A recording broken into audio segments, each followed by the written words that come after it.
자, 오늘 본문 창세기 12장 1절은 아마 제가 우리 교회 와서 가장 많이 설교했던 본문 중에 하나였겠습니다. 이전에는 너는 본토 친척 아비의 집을 떠나라는 그런, 그러니까 원래 있었던 삶의 그 터전에서 떠나서 하나님 주신 약속의 비전을 향해 가는 것에 대해서 이제 포커스를 맞추기도 하고, 또 가라라는 하나님의 그 말씀. 그래서 갈 바를 알지 못하고 어딘지도 모르지만 하나님이 보여줄, I will show, 아직 보여주지 않은 그 길을 향해서 믿음으로 나아가는 아브라함의 모습을 살피면서 이 본문 가지고 우리가 말씀의 은혜를 나눴다면, 오늘은 좀 다른 관점에서 12장 1절 말씀을 우리 함께 나누고 은혜를 누리고 또 도전받는 시간 되었으면 좋겠습니다.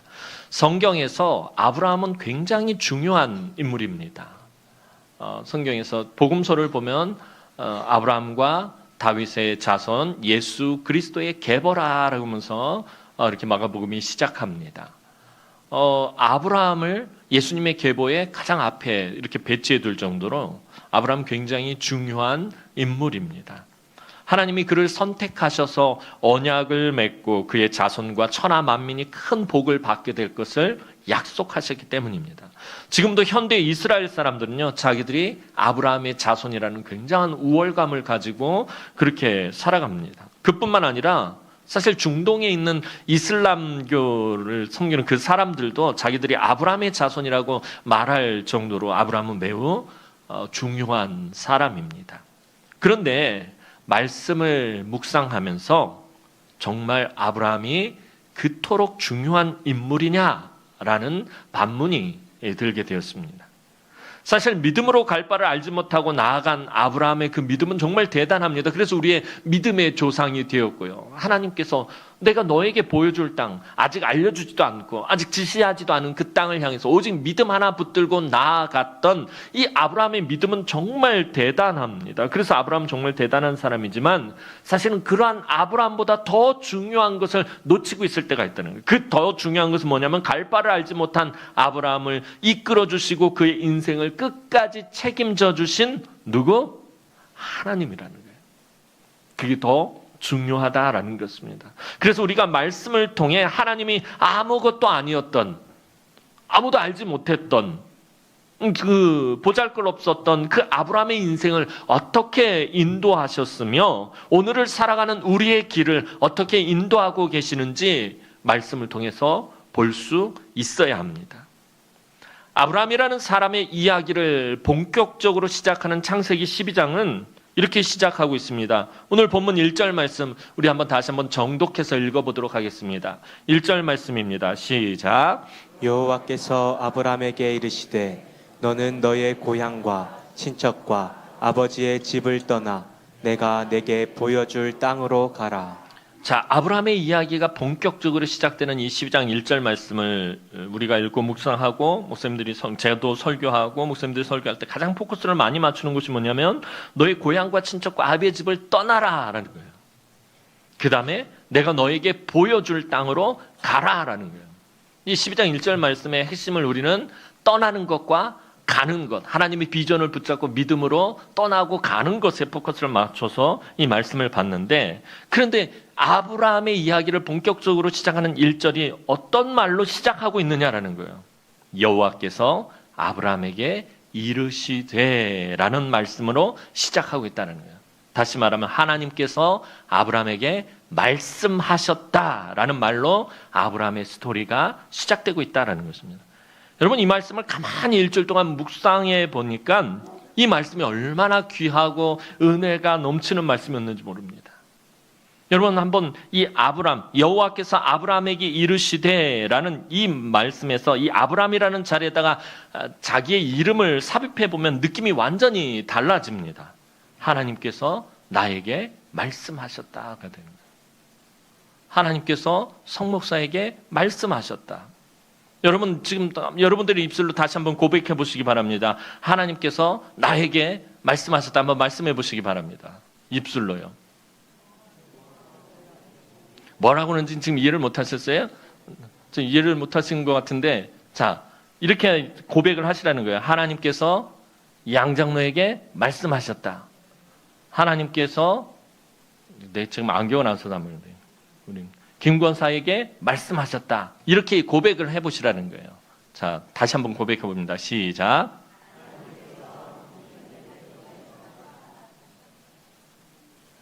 감흥이 없으십니까?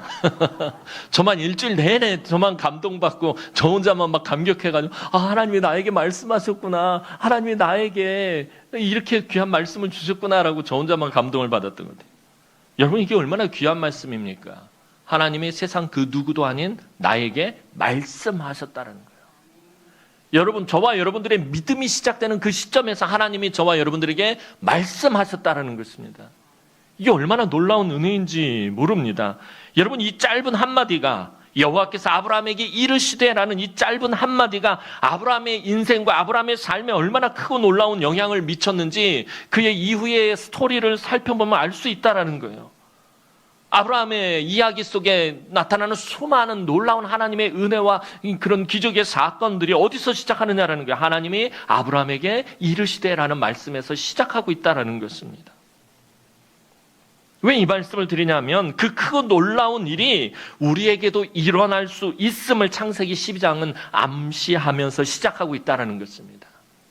여호와께서 아브라함에게 이르시되라는 말은 오늘 저와 여러분들에게 동일하게 하시는 말씀이에요. 여호와께서 나에게 이르시되라는 거예요. 저와 여러분들에게 말씀하셨다라는 것입니다. 그런데 이 이르시되라는 말의 히브리어는 아마르라는 말인데 기본적으로 말씀하다라는 뜻입니다. 아마르 그러니까 왠지 어디서 들어본 것 같죠? 아모르 파티. 여러분 아모르하고 아마르하고는 전혀 다른 거예요. 여러분 얘기가 나온 게 말씀드리는데 아모르 파티는요. 그냥 무슨 우리가 뭐 파티하다 잔치하다 그런 뜻이 아니에요. 사실 이게 철학적 용어예요. 근데 이게 트로트 가수 김현자 씨가 그걸 이제 노래로 불렀는데 이거 라틴어예요. 아모르 파티는요. 아모르는 고대 로마의 사랑의 신을 나타내는 말이고 파티는 운명이란 라틴어 뜻이에요. 그러니까 자기 운명을 사랑해라. 자기의 상황을 있는 그대로 받아들여라. 그래서 가사 보면은 나이는 숫자, 마음은 진짜 아모르 파티 막 그러는데 이게 막 흥청망청 먹고 춤추고 막 이러는 파티를 말하는 것이 아니라 자기에게 상황, 주어진 상황, 자기의 운명, 자기의 삶을 그대로 받아들여라라는 뜻이 이게 아모르 파티라는 뜻이에요. 그래서 자기 운명을 자기가 마음먹기에 따라 바꿀 수 있다라는 뜻, 굉장히 인본주의적인 뜻을 가지고 있는 철학적 용어가 이 아모르 파티예요. 근데 이것과는 전혀 반대의 개념. 여러분, 우리도 사실 하나님이 주신 꿈과 비전을 붙들고 말씀을 붙들고 근데 그 가운데서 우리가 믿음으로 붙들므로 인해서 우리의 인생이 바뀌게 됩니다. 근데 세상적인 개념과는 전혀 달라요. 세상에서는 아모르 파티, 내 마음먹기에 달렸다 하지만 우리 믿는 사람들에게는 하나님의 말씀에 달려있다라는 게 그게 아마르, 이르시되라는 뜻입니다. 그렇다면 하나님이 아브라함의 인생의 어느 시점에서 아브라함을 생각하시고 아브라함에게 말씀하셨느냐라는 거예요. 오늘 12장 1절 말씀 그 앞부분 여호와께서 아브라함에게 이르시되라는 이 말씀이 주어진 시점이 어느 때냐라는 거예요. 하나님이 아브라함에게 말씀하신 이 시점이 정말 중요합니다. 즉 아브라함의 삶이 어떤 상황에서 하나님 말씀하셨느냐라는 거예요. 그러니까 오늘 저와 여러분들의 삶에 어떤 형편, 어떤 처지, 어떤 상황에서 하나님이 말씀하시느냐라는 것입니다. 아브라함의 배경을 창세기 11장 마지막 부분에 아주 간단하게 몇 절에 겹쳐서 언급하고 있습니다. 거기에는 아브라함의 아버지인 데라의 족보와 그의 이야기가 짧게 기록되어 있습니다. 이 데라의 족보는 아브라함의 족보나 마찬가지예요. 아브라함이 하나님 앞에 본격적으로 부름을 받고 그의 스토리가 시작되기 이전에 그 데라의 족보에 아브라함이 속해 있기 때문에 데라의 족보는 아브라함의 족보나 마찬가지입니다. 그러니까 아브라함의 이야기인 것입니다. 오늘 우리가 살펴보진 않았지만 창세기 11장 27절에서 28절 말씀 보도록 하겠습니다.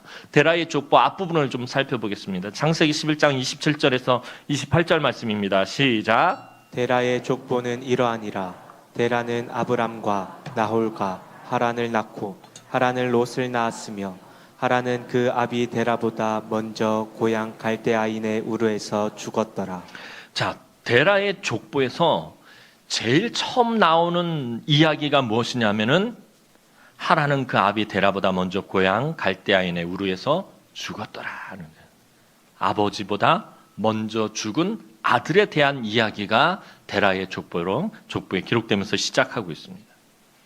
데라의 아들이자 아브라함의 동생인 하란이 아버지보다 먼저 세상을 일찍 떠나게 되었던, 여러분, 자식을 낳아 길러본 부모님들이라면 아비보다 자식이 먼저 죽는 것보다 더 슬픈 일은 없습니다.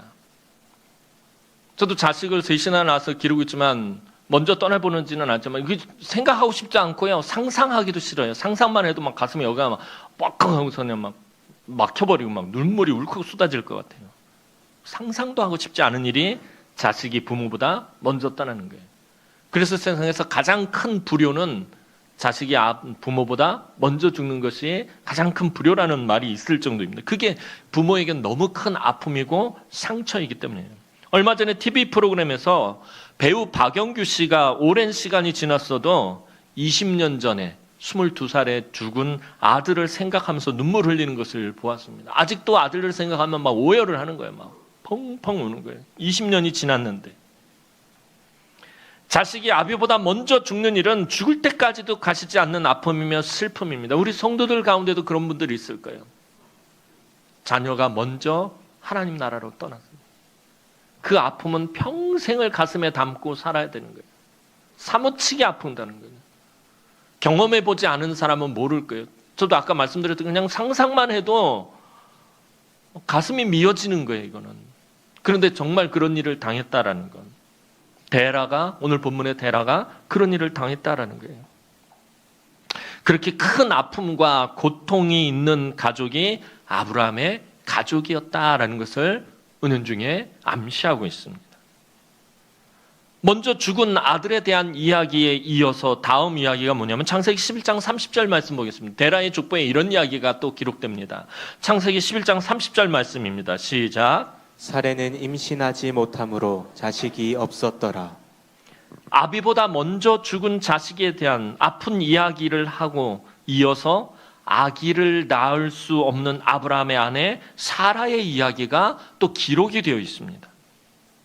아기를 낳지 못하는 사라의 이야기가 뭐 그렇게 중요해서 여기다가 기록을 해 놓았을까라고 생각할지 모르겠지만, 그런데 그 앞에 창세기 11장 앞선 본문들의 이야기들을 보면 이게 얼마나 대조적으로 의도적으로 기록되어 있는 이야기인지를 알 수 있습니다. 창세기 11장은요, 바벨탑 사건이 초반에 기록이 되어 있고요. 그리고 이어서 아브라함의 조상인 이 노아의 아들 셈의 족보에 대해서 계속해서 기록하고 있습니다. 그런데 셈의 족보를 보면 계속해서 반복되는 말이 무엇이냐면, 셈이 그 아들 아르박삿을 낳고 그 아들은 누구를 낳았으며 또 누구를 낳았더라. 계속해서 그 셈의 자손들이 누구를 낳고 아들을 낳고 낳았으면 낳았더라, 낳고 낳았으면 낳았더라가 계속해서 반복되고 있습니다. 계속 자식을 낳으며 그 계보가 이어진 이야기로 창세기 11장 중간에 보면 가득합니다. 노아에게 하나님께서 언약하신 약속입니다. 너희는 이 땅에 생육하고 번성하라라고 다시 한번 하나님께서 노아에게 약속을, 홍수가 끝난 다음에 약속하셨는데, 그 약속에 따라서 이 노아의 아들, 특별히 셈의 자손들이 낳았고 낳았으며 낳았더라를 계속하면서 번성하고 있었다라는 것입니다. 그런데 하나님이 특별히 선택한 아브라함의 족보가 시작하는 지점에 아비보다 먼저 죽은 자식의 이야기와 아이를 낳지 못하는 아브라함의 아내 사레가 등장한다라는 것입니다. 앞에서는 낳았으면 낳았더라면서 하나님의 언약에 따라서 번성하고 생육하고 그 땅에 계속해서 채워져가는 그런 하나님의 자손들에 대한 이 이야기로 기록되어 있는데, 갑자기 아브라함 이야기에 와서는 모든 것이 막히고 끊기고 결핍되는 상황에 맞닥뜨렸다라는 것을 보여주고 있다라는 것입니다. 아브라함의 족보는 그렇게 아픔과 절망과 공허함의 역사로 시작하고 있더라는 것입니다. 그냥 창세기 12장 1절에서 하나님께서 아브라함을 그냥 부르신 것이 아니라 부르신 그 아브라함의 배경은 이렇게 아픔과 절망과 공허함으로 가득 차 있는 인생이었다라는 것입니다. 그 다음 기록도 마찬가지로 굉장히 비참한 이야기가 기록되어 있습니다. 창세기 11장 31절에서 32절 말씀 좀 긴데 한번 읽어보도록 하겠습니다. 시작. 데라가 그 아들 아브람과 하란의 아들인 그의 손자 롯과 그의 며느리 아브람의 아내 사레를 데리고 갈대아인의 우르를 떠나 가나안 땅으로 가고자 하더니 하란에 이르러 거기 거류하였으며 데라는 나이가 205세가 되어 하란에서 죽었더라. 자, 아브라함의 아버지 데라도 사실은 가나안으로 가고자 했었습니다. 그런데 가나안으로 가던 도중에 하란이라는 곳에 잠시 머물게 됩니다. 근데 하란은 갈대아 우르와 더불어서 고대 메소포타미아에서 가장 번성하고 번영했던 아주 화려한 성읍이었습니다. 가나안으로 가고자 하다가 가나안으로 가지 못하고 세상에 번성한, 하나님의 말씀에 따라서 번성한 자손이 되어야 되는데 세상에 번성한 도시에서 머물다가 그만 그곳에서 데라가 죽고 만 것이었습니다. 아까 우리가 잠깐 읽었던 본문에 하란에 이르러 거기 거류하였으며 할 때 이 거류하다라는 말이 사실은 잠시 머물렀다는 말이 아니라 그곳의 삶의 터전을 잡고 정착했다라는 의미입니다. 가나안으로 가다 말고 하란이라는 굉장히 번성한 성읍 도시로 들어가서 그곳에서 정착해서 살다가 그만 그곳에서 아브라함의 아버지 데라가 죽고 만 것입니다. 아버지 데라가 그곳에서 살다가 죽었는데 이게 무슨 문제냐 하겠지만 너무나도 혼란스러운 상황이 지금 이 공동체, 아브라함의 공동체 안에 발생한 것입니다. 한 시족을 이끌던 족장이 가야 할 길을 가지 못하고 가야 할 가나안으로 가지 못하고 하란이라는 곳에서 허무하게 죽고 만 것입니다. 아브라함은 정말 인생의 갈 바를 알지 못하는 상태가 지금 되고 만 것이, 아픔과 절망과 공허함으로 가득했던 그 아브라함의 삶이 이제 정말 갈 바를 알지 못하는 상태가 되고 말았다라는 것입니다. 단순히 갈 길을 알지 못한다라는 그런 의미뿐만 아니라 이 혼란함이 바로 갈 바를 알지 못했던 아브라함의 상황이었다는 거예요. 지금 아브라함이 그런 상황 가운데 놓여 있었다는 거예요. 원래 가나안을 향해서 하나님이 갈대아 우르에서 부르셨을 때 그 말씀을 따라 아버지 데라와 함께 가나안으로 가다 말고 하란에서 머물렀는데 그곳에서 자기들을 이끌어가야 할 족장 아버지 데라가 죽었다는 거예요. 그 전에 아픔과 절망과 공허함으로 가득했던 이 공동체 안에 그 공동체를 이끌어야 할 족장이 가야 할 길을 가지 못하고 허무하게 죽어버린 거예요. 완전히 혼란에 휩싸이게 된 거예요. 도대체 어디로 가야 할지 무엇을 해야 될지 알지 못하는 그런 인생, 그런 삶이 되어버린 것입니다. 바로 이렇게 혼란함 가운데 갈 바를 알지 못하던 이때에 하나님은 아브라함에게 말씀하셨다라는 것입니다. 여호와께서 아브라함에게 이르시되, 이런 배경하에 주어진 말씀이 이 말씀인 것입니다. 그런데 여기서 여호와께서 아브라함에게 이르시되라는 말씀을 묵상하다가 문득 이 말씀하셨다, 이르시되라는 이 말씀하셨다라는 의미의 이 이르시되라는 말이 굉장히 많이 쓰인 창세기 본문이 문득 생각이 났습니다. 바로 창세기 1장입니다.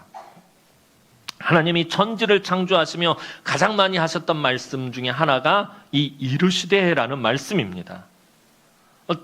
이 말씀이 사용된 맨 첫 번째인 창세기 1장 3절 말씀 한번 보도록 하겠습니다. 창세기 1장 3절 말씀입니다. 시작. 하나님이 이르시되 빛이 있으라 하시니 빛이 있었고. 자, 하나님이 천지를 창조하시는 가장 첫 번째 말씀이 뭐냐면 하나님이 이르시되, 하나님이 말씀하시면서 천지의 창조가 시작되었다는 거예요. 창세기 1장에서 창조와 관련해서 하나님은 이 이르시되라는 말씀을 총 9번에 걸쳐서 사용하십니다.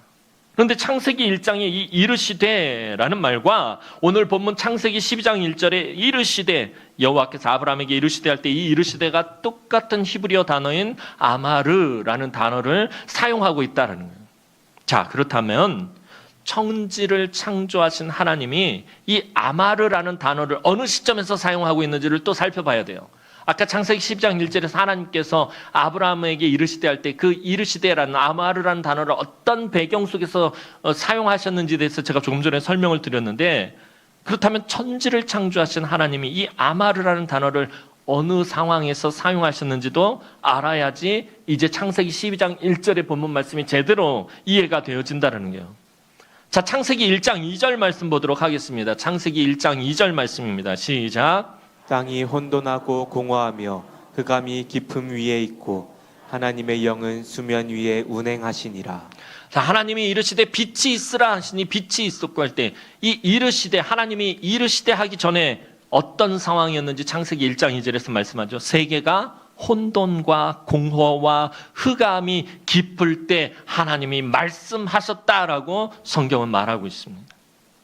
이때 하나님이 말씀하시며 천지가 창조되었습니다. 혼돈과 공허와 흑암의 세계에 하나님이 말씀하시자 그 혼돈이 정리가 되어졌고 공허가 채워지기 시작했고 흑암이 사라지고 빛이 나고 하나님의 창조 세계가 만들어지게 되었다라는 거죠. 그리고 그 결과가 어떻게 되었냐면 창세기 1장 31절 맨 마지막 절을 보면 보시기에 좋았더라라고 말씀하셨습니다.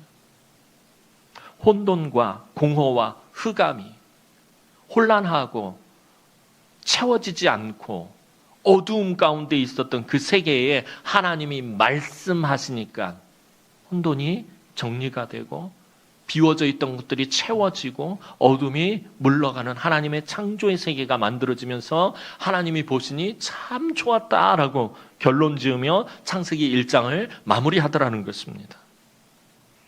혼돈과 공허와 깊은 흑암에서도 빛을 비롯한 천지 만물을 창조하신 것도 하나님의 아마르 이르시되이고요. 바벨탑 사건 이후에 극심하던 혼돈과 혼란의 상황을 정리하신 능력도 하나님의 아마르 이르시되이고요. 아브라함의 족보의 시작이었던 데라의 족보에 가득했던 아픔과 공허와 부족함의 혼란스러운 상황을 해결할 능력도 하나님의 아마르 이르시되라는 말씀이다라는 것입니다. 다시 말해서 하나님의 말씀만이 인간의 모든 아픔과 공허와 고통과 혼란을 잠재우는 너무나 놀라운 능력이 된다라는 것입니다. 오늘 여러분의 삶이 아브라함처럼 아픔과 공허와 부족함과 혼란한 가운데 있는지 한번 살펴보시기 바랍니다. 요즘 세상에서 참 힘든 세대 중에 하나 우리 청년들, 어디로 가야 할지 무엇을 해야 할지 알지 못하고요. 취업하기도 어렵고요. 자신이 원하는 일을 하기가 참 어렵고요. 그래서 무엇을 해야 될지 어디로 가야 할지 모르겠어요. 여러분, 우리 성도들 가운데 또 시도 때도 없이 찾아오는 우울함과 허무함. 요즘 예수 믿는 사람들 가운데 우울증에 걸리는 사람들이 많아요. 지나온 인생을 돌이켜봤더니 너무 허무한 거예요. 내가 왜 이렇게 살았던가? 내 삶에 무엇인가? 여러분, 믿는 사람들한테 우울증 찾아오는 게 이게 이상한 일 아닌 거예요. 지나온 삶을 돌이켜보니까 허무하고요. 우울함이 막 찾아오는 거예요. 기쁨과 감사가 사라지고요. 불평과 원망이 더 넘쳐나고요. 삶을 보니까 부족하고 모자란 것밖에 보이지 않는 거예요. 결핍된 것밖에 보이지 않는 거예요. 다른 사람들은 그 삶이 다 채워져 있는 것 같은데 내 삶만은 채워져 있지 않는 것 같아요. 너무 공허한 거예요. 때로는 그래서 가슴이 답답하고 막 화가 나고요. 분노하게 되고요. 왜 난 이런 삶을 살아야 하는가? 내가 원했던 삶은 이런 삶이 아니었는데. 이때 우리 삶의 모든 아픔과 고통과 공허와 어둠과 혼란을 잠재우시는 하나님의 아마르가 필요하다라는 것입니다. 우리 인생에 하나님의 이르시되 말씀하시는 그 말씀이 선포되어져야 한다는, 오늘 그런 삶 가운데 있었던 아브라함의 인생을 완전히 새롭게 변화시키는 그 출발점에 하나님께서, 여호와께서 아브라함에게 이르시되라는 말씀으로 시작하고 있는 것처럼 오늘 힘겨운 삶을 살아가고 있는 저와 여러분들, 이 험한 세상에서 살아가고 있는 저와 여러분들의 삶에 하나님의 말씀이 시작되어지고 들려져야 한다는 것입니다. 하나님이 나에게 말씀하시면 결국에는 우리의 인생들이 어둠과 혼란과 공허와 부족함과 결핍함과 우울과 허무함이 넘쳐난다 할지라도 결국에는 하나님 보시기에 좋은 상태가 될 것이기 때문입니다. 아브라함이 그렇게 시작했지만 결국에는 복의 근원이 되고요. 천하 만민이 아브라함을 통해서 복을 받게 되는,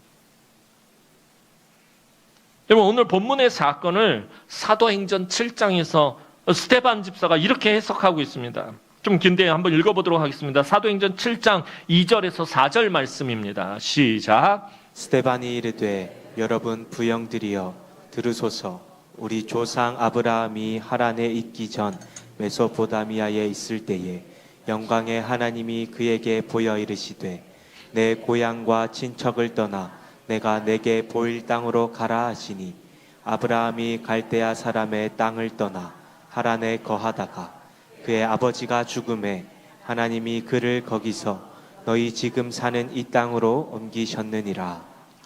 창세기 11장 마지막 부분과 창세기 10장 1절에 대해서 스데반 집사가 성령이 충만하여서 조금 전에 여러분들 읽은 사도행전 7장과 같은 말씀으로 해석을 하고 있더라는 거예요.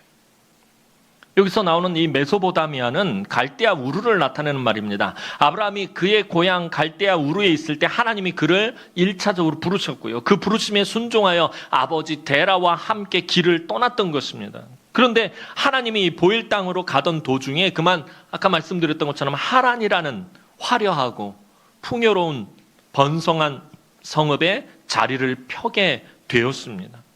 그렇게 하나님의 첫 번째 부르심에 실패한 그런 아브라함을 오늘 본문 창세기 12장 1절에서 하나님이 다시 부르신 것입니다. 여호와께서 아브라함에게 이르시되, 이 말의 뜻이 뭐냐면 아브라함아, 너 거기서 도대체 뭐 하고 있느냐?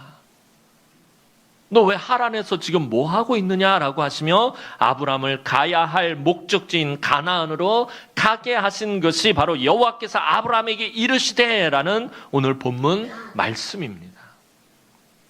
사랑하는 성도 여러분, 여러분의 삶이 많이 힘들고 지치고 고단하더라도 하나님을 믿음으로 잠잠히 바라시기 바랍니다. 지난 금요기도회 때 말씀드렸던 것처럼 우리가 살아갈 때 때때로 하나님은 환난의 떡과 고난의 물을 주십니다. 이사야서 30장 18절에서 하나님 이사야를 통해서 분명히 말씀하셔요. 환난의 떡과 고난의 물을 먹게 하신다라는 것입니다. 우리가 이 세상을 살아가면서 참 삶이 우리가 마음먹은 것처럼 되지 않을 때가 많다는 거예요. 내 생각처럼 되지 않고요. 그렇게 풀리지 않고요. 때때로 힘들고 어려운 일들이 찾아오고 아픔과 슬픔과 고통이 찾아오는 환난의 떡과 고난의 물을 하나님이 저와 여러분들에게 먹게 하실 때가 있다는 거예요. 그런데 이사야 선지자의 말에 의하면 그때마다 하나님은 말씀으로 우리를 위로하시고 은혜와 긍휼을 베풀어 주시더라는 것입니다. 그래서 그 말씀으로 우리가 좌로나 우로나 치우치지 않고 바른 길을 가게 하신다라는 것입니다. 그 환난의 떡과 고난의 물을 먹게 하시면서 우리가 바른 길을 가게 하나님 이끌어 가신다라는 것입니다. 하나님은 말씀으로 우리가 가야 할 곳으로 인도하십니다. 우리의 삶이 오늘 아브라함과 같을 때 필요한 것은 다른 것이 아니라 하나님의 이르시되라는 이 말씀입니다. 하나님이 나에게 말씀하셨다는 거예요. 여러분들이 정말 힘들고 지치고 고단할 때, 여러분들의 인생이 너무나도 힘겨울 때 하나님이 나에게 말씀하셨다라는 것이 저와 여러분들에게 가장 필요한 것이다라는 거예요. 그래서 시편 기자는 시편 107편 20편절에서 이렇게 선포하고 있습니다. 시편 107편 20절 말씀입니다. 시작. 그가 그의 말씀을 보내어 그들을 고치시고 위험한 지경에서 건지시는도다. 그가 그의 말씀을 보내어 그들을 고치시고 위험한 지경에서 건지시는도다. 이것이 여호와께서 아브라함에게 이르시되라는 말씀의 의미인 것입니다. 이것이 우리가 어떠한 상황 가운데서도 하나님의 말씀을 붙들어야 하는 이유인 것입니다. 사랑하는 성도 여러분, 삶의 폭풍우가 몰려오고 삶이 한 치 앞도 안 보이고 인생이 힘들고 고난이 겹칠 때 하나님 나에게 말씀하십시오. 하나님, 내가 슬픔과 아픔과 고통과 공허와 허무함과 우울함과 분노와 미움과 모든 것이 점철되어 있는 내 삶을 향해서 하나님 나에게 말씀하십시오. 그 말씀이 나를 살리고 그 말씀이 나를 회복하고 그 말씀이 나를 능력 있게 하며 은혜의 삶을 살게 하는 줄로 믿습니다라고 여러분들 고백하시기 바랍니다. 여러분들의 삶이 너무나도 지치고 고단할 때, 힘겨울 때, 낙심될 때, 허무할 때, 우울함이 몰려올 때, 말로 다 할 수 없는 그런 힘든 여러 가지 감정들이 찾아올 때, 여러분들 하나님 나에게 말씀하십시오. 여러분들 선포하시기 바랍니다. 아브라함에게 말씀하셨던 것처럼 하나님 나에게 말씀하십시오. 여러분, 하나님이 나에게 말씀하시기를 간절히 소망하시기 바랍니다. 하나님이 말씀으로 역사하실 것입니다. 그 말씀을 보내서 저와 여러분들을 치료하실 것이고, 그 말씀으로 저와 여러분들을 위험한 지경에서 건져내실 것입니다. 예수님의 제자들이 갈릴리에서 광풍을 만나 고난을 당할 때도 예수님은 하나님의 방법으로 강풍을 잠재우셨습니다. 마가복음 4장 39절 말씀 마지막으로 읽어보도록 하겠습니다. 마가복음 4장 39절 말씀입니다. 시작. 예수께서 깨어 바람을 꾸짖으시며 바다더러 이르시되 잠잠하라 고요하라 하시니 바람이 그치고 아주 잔잔하여 지더라. 예수님도 하나님의 방법으로 행하셨다라는 거예요. 예수께서 깨어 바람을 꾸짖으시며 바다더러 이르시되, 그랬더니 바람이 그치고 잔잔해졌다는 거예요. 그럼 저와 여러분들의 삶에 위기가 몰려오고 어려움 가운데 지치고 고단할 때 하나님이 말씀하시면, 하나님 이르시되, 하나님 나에게 이르시되 하면 여러분들의 삶이 회복되어지고 치료되어지고 능력 있는 삶을 다시 살아갈 수 있다는 거예요. 아브라함처럼 아직 보이지도 않지만, 하나님 알려주시지 않았지만, 갈 바를 알지 못하지만 믿음으로 그 길을 걸어갈 수 있게 하신다는 거예요. 오늘 저와 여러분들도 마찬가지고요.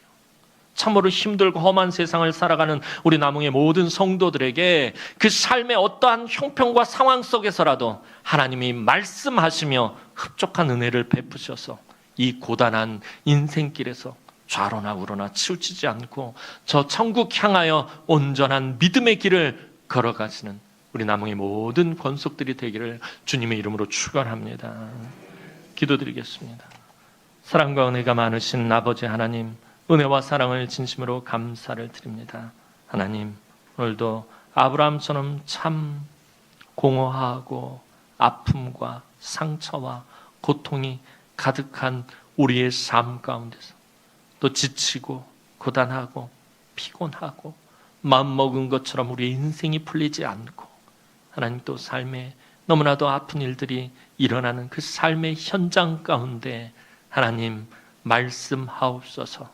여호와께서 아브라함에게 이르시되 그 말씀에서 아브라함의 모든 것들이 새롭게 시작되어진 것처럼 하나님 우리가 지치고 고단한 그때마다 하나님 우리에게 말씀하옵소서. 그 말씀의 능력이 우리를 치료하고 회복하고 고치며 이 험한 세상 갈 바를 알지 못하나 믿음으로 걸어가게 하실 줄로 믿사오니 하나님 우리 성도들의 삶 가운데 늘 하나님의 말씀이 선포되어지게 하시고 하나님 늘 그 삶 가운데서 잠잠히 하나님만을 믿음으로 바라고 간구하는 우리 성도들에게 하나님 말씀하여 주옵소서. 감사드렸고 예수님의 이름으로 기도하옵나이다. 아멘.